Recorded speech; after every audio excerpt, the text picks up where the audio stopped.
আসসালামু আলাইকুম এভরিওয়ান। আমি সোহানুর রহমান। দেশে বা প্রবাসে যে যেখান থেকে আমাদের এই ভিডিওটি দেখছেন, আপনাদের সকলকে এসআরএস ইঞ্জিনিয়ার্স অ্যান্ড কনস্ট্রাকশন লিমিটেডের পক্ষ থেকে পবিত্র ঈদ উল আজহার শুভেচ্ছা জানাচ্ছি। আশা করি আপনারা সবাই আল্লাহর রহমতে ভালো আছেন। ডিয়ার ভিউয়ার্স, আজকে আপনাদের সাথে যে প্রজেক্টের ভিডিও শেয়ার করছি, এই প্রজেক্টটিও টাঙ্গাইলে। এটি টাঙ্গাইল সদরে পুরনো যে এয়ারপোর্টটি রয়েছে ঠিক তার পাশেই। আমাদের যিনি ক্লায়েন্ট মেহেদি হাসান স্বপ্ন ভাই, উনি মূলত একজন সৌদি আরব প্রবাসী। তো মেহেদি ভাই আমাদের ভিডিওগুলো অনেক আগে থেকেই দেখেন। দেখার এক পর্যায়ে তার মনে হলো যে তিনি একটা বাড়ির কাজ করবেন, তো তিনি আমাদের সাথে অনলাইনে যোগাযোগ করেন। তো যোগাযোগ করার পরে আমরা তার বাজেট, তার চাহিদা, এক কথায় একটা বাড়ি তৈরি করতে যে তথ্যগুলো প্রয়োজন, আমরা সেই তথ্যগুলো কালেক্ট করে ড্রয়িং ডিজাইনটা কমপ্লিট করি। প্রথমে আমরা যে ড্রয়িং ডিজাইনটি কমপ্লিট করেছিলাম, আপনারা যেটা স্ক্রিনে দেখতে পাচ্ছেন, এটার একপাশে পানি ট্যাঙ্কি রাখার জন্য ছাদ ঢালাই দেওয়া হয়েছে এবং বাকি সামনের যে বারান্দাটা সেটা সম্পূর্ণ টিন ছিল।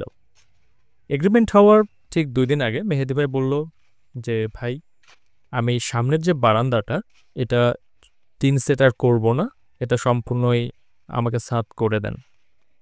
তো সেই প্রেক্ষিতে আমরা আবার এই ডিজাইনটা যেটা স্ক্রিনে দেখতে পাচ্ছেন, এই ডিজাইনটা তৈরি করে আবার ভাইকে দেখাই। তো ভাই এটা দেখেন, দেখার পরে তার অনেক ভালো লাগে। পরবর্তীতে এই ডিজাইনের সাপেক্ষেই বাড়ির কাজ শুরু হয়। যারা এই ভিডিওটা দেখছেন, আমি তাদেরকে একটা বিষয় অবগত করতে চাই, সেটা হচ্ছে যে আমরা কিন্তু এই বাড়িটা এখন থেকে আরও 7-8 মাস পূর্বে হ্যান্ডওভার দিয়েছি। তো যাই হোক, যে কথা বলছিলাম, আন্টি ছাড়া মেহেদি ভাইয়ের বাসায় আর কেউ ছিল না। তো আন্টির বয়সও অনেক, তো সেক্ষেত্রে উনি ঢাকা গিয়ে এগ্রিমেন্ট করবে এরকম কোনো অবস্থাও ছিল না। তো আমরা এই সিচুয়েশন দেখে আমরা মেহেদি ভাইয়ের বাসায় এসে এগ্রিমেন্ট করে তারপরের দিন থেকে মালামাল ঢুকিয়ে আমাদের কার্যক্রম আমরা শুরু করে দিয়েছি। তো এখানে অনেক প্রবাসী ভাইয়েরা আছেন যারা মনে করেন যে ভাই আমার বাসায় কেউ নাই, আমি কাজটা করতে পারবো কি না, বা যেটাই হোক না কেন আপনি আমাদের সাথে ডিসকাশন করেন, ইনশাল্লাহ আমরা একটা প্রপার সলিউশন করে দেওয়ার চেষ্টা করব। ভিডিওর শুরু থেকে এখন পর্যন্ত আপনারা দেখতে পেলেন যে রাস্তা দিয়ে আর কি হেঁটে যাওয়া হচ্ছে, মেন রাস্তা থেকে বাড়িটা কিন্তু অনেকটাই ভেতরে। মেন রাস্তা থেকে এই বাড়িতে যাওয়ার জন্য মোট 2টা রাস্তা রয়েছে। আমরা যে রাস্তা দিয়ে যাচ্ছি এই রাস্তাটা একটু চওড়া, আর দ্বিতীয় যে রাস্তাটা রয়েছে সেটা আরও অনেক বেশি সরু। তো ওইখান দিয়ে শুধুমাত্র মানুষ যাতায়াত করা যায়, কোনো মালামাল নেওয়া সম্ভব নয়। আমরা এই বাড়িটি মেহেদি ভাইকে 60% ডাউন পেমেন্টের মাধ্যমে নির্মাণ করে দিচ্ছি।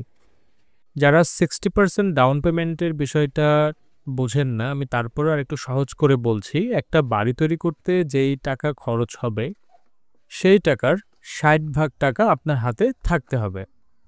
এই 60% টাকাটা আমাদেরকে অগ্রিম দিতে হয় না, এটা কাজ চলাকালীন সময় আমরা কয়েকটা টাইম পিরিয়ড করে দিই, এই সময়ের ভিতরে আমাদের সেই টাকাগুলো প্রদান করতে হয়। আর বাকি যে 40% টাকা সেটা আপনি 3 বছরের মাসিক কিস্তি তো পাচ্ছেন, ওটা পরিশোধ করার জন্য কোনো প্রকার সুদ বা ইন্টারেস্ট ছাড়া। আপনার যদি আরও এ বিষয়ে কোনো তথ্য জানার বা বোঝার থাকে তাহলে ভিডিও ডেসক্রিপশনে দেওয়া নাম্বারে যোগাযোগ করে বাকি বিস্তারিতগুলো জেনে নেওয়ার অনুরোধ করছি। আমরা ইটটা এই পাশে রেখেছি, এই পাশে খোয়া এবং এদিকে বালি রাখা হয়েছে। আমাদের এই প্রজেক্টের আজকের কাজ মূলত আমরা ফ্লোর ঢালাই করার পূর্বে রডের একটা বাইন্ডিং করে থাকি। তো সেই রড বাইন্ডিংয়ের কাজ হচ্ছে, এটা সম্পূর্ণ এখনও হয়নি, যেটা আপনারা ভিডিওতে দেখতেই পাচ্ছেন।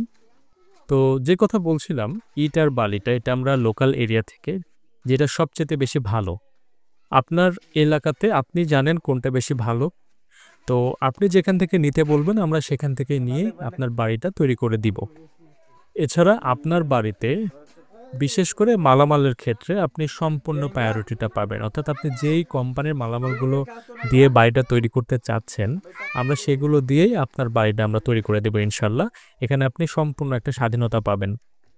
তবে এই জিনিসটা এগ্রিমেন্টের পূর্বে আপনাকে নিশ্চিত করতে হবে। এগ্রিমেন্ট হওয়ার পরে যদি আপনি বলেন ভাই এটা না সেটা ওইটা করেন, সেই ক্ষেত্রে ভাই আবার আপনাকে আমরা কোনো প্রকার অগ্রাধিকার দিতে পারবো না। আপনাকে যেটা করার আপনাকে কাজের পূর্বেই করতে হবে।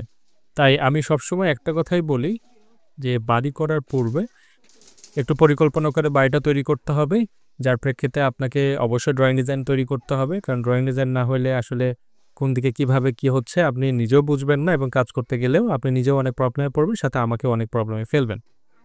তো আজকের মতো আর বেশি ভিডিও বড় করব না, এখানে ভিডিওটা শেষ করব। আমাদের ভিডিওগুলো যদি ভালো লেগে থাকে অবশ্যই আমাদের চ্যানেলটি সাবস্ক্রাইব করবেন, লাইক তো করতেই হবে। আর যদি কিছু বলতে চান অবশ্যই কমেন্ট তো করবেন, কমেন্টে আমাদেরকে বলতে পারেন, আমরা চেষ্টা করি ম্যাক্সিমাম কমেন্টের রিপ্লাই দেওয়ার। তো এই আশা ব্যক্ত করে আজকের মতো ভিডিওটা এখানে শেষ করছি। সবাই ভালো থাকবেন, আল্লাহ হাফেজ।